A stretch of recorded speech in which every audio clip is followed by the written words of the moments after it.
Welcome to Kitco News. I'm Niels Christensen. We're here at the Silver and Gold Summit in San Francisco. Joining me today is David Smith, senior analyst for David Morgan's Morgan Report. Welcome to the show. Yeah, nice to meet you, Neil. So we saw silver have a big move, pushed through $18. But it didn't quite, it was up 3%, over 3%. And then ended last week just with over a 1% gain. Is that disappointing? The rally was so powerful, and yet it couldn't hold on to. It ended in positive territory, but it couldn't hold on to the rally. What's your take on silver? I do not look at that as negative because it's very common for attempts to push up through resistance to fail the first time, or to almost like a testing motion, like the periscope comes up and looks around, goes back down. I think it still closed right around $18. Yeah. And that's still a breakout on the descending triangle chart. So I'm not concerned about that. Plus the fact that many of the miners held up relatively better. They didn't give back much of their gains. Some of them ended up higher on the day. What do we need from silver? Everybody sort of talked about, this last summer, silver did what it does, outperformed gold.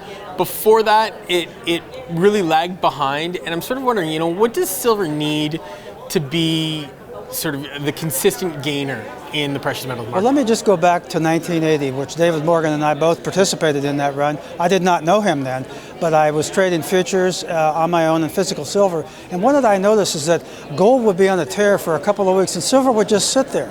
And then all of a sudden, out of nowhere, silver would start moving and gold would sit there. So this is normal for the two metals. They move about 90% correlation over time, but not day by day by day.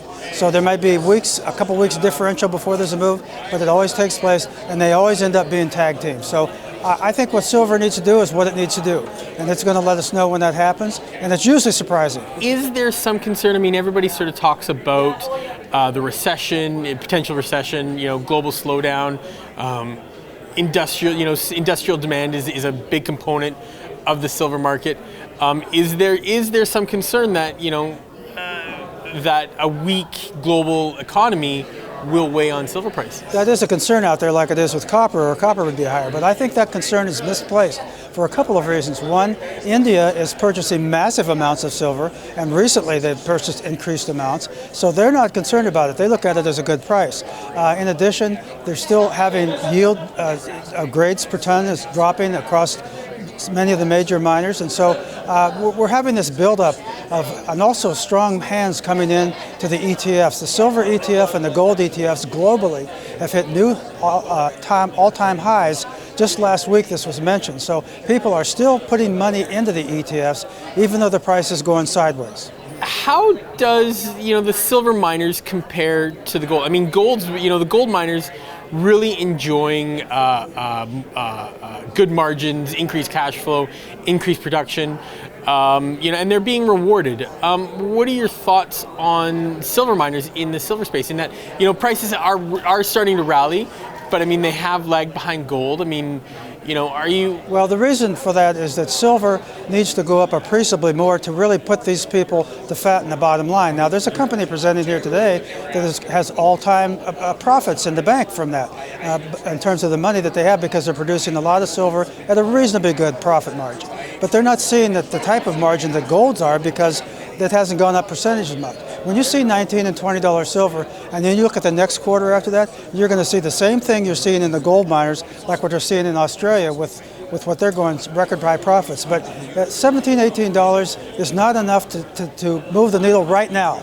It'll move it over a period of weeks and months. Mm-hmm. So I guess bottom line for silver investors is just be patient. Silver's doing what it's doing. It is, and look for the companies that have cut the costs and have their bottom line is looking good, and they are increasing production, and they're in good locales, and they've done it before. You want the people that are serially successful in this part of the cycle when you want a junior producer.